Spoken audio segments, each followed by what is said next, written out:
Yo, welcome back to the channel, everybody. My name is Tony. I'm King K. And this is Down2Talk. Yes, sir. Thank y'all again so much for tuning in with us each and every week. We really appreciate it. If you haven't already, don't forget to like, comment, and subscribe to the channel. We got content just like this dropping almost every single week.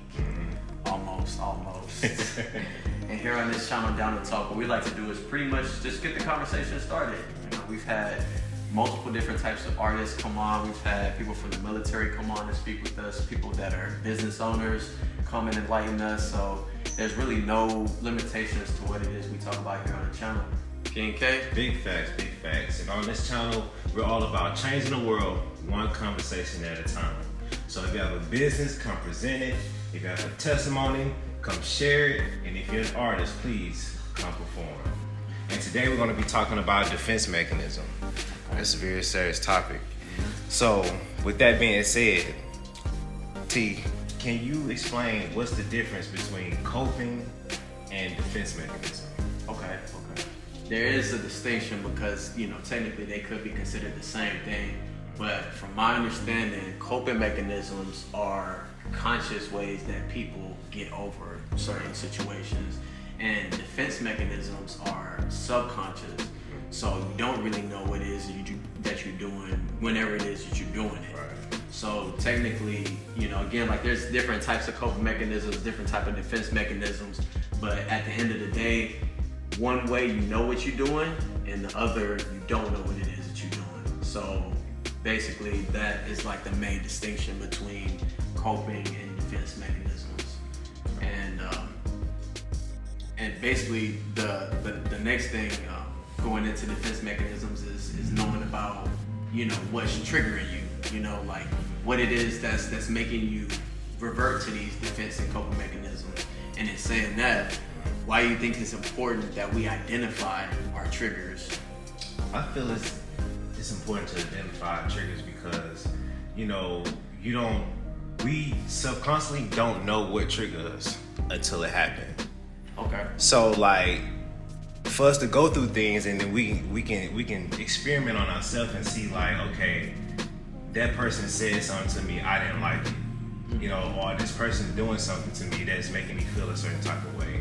So now going forward, now that I know that, like when I find myself doing it, I can be like, okay, let me get back to attention. You know what I'm saying? Let me snap back in it, because that's knowing the triggers for a defense mechanism. But I mean, it's very important to identify because, like, sometimes you just don't know that you're doing it. Exactly. You really don't know. So I take that to heart about that. But how can we learn from defense mechanism and how we can use that going forward? Yeah. So, like you were saying, of course, first I think it's important that we even know why we're triggered, because that gives us a little bit more insight as to why we're acting the way we're acting, and it gives you, I guess, like a step in front of whenever you know it's kind of happening, like in that instant. So the different ways I feel like we can learn is basically taking that particular situation, that scenario, and turning it upside down. Why am I acting this way? Why don't I like when this happens? Right.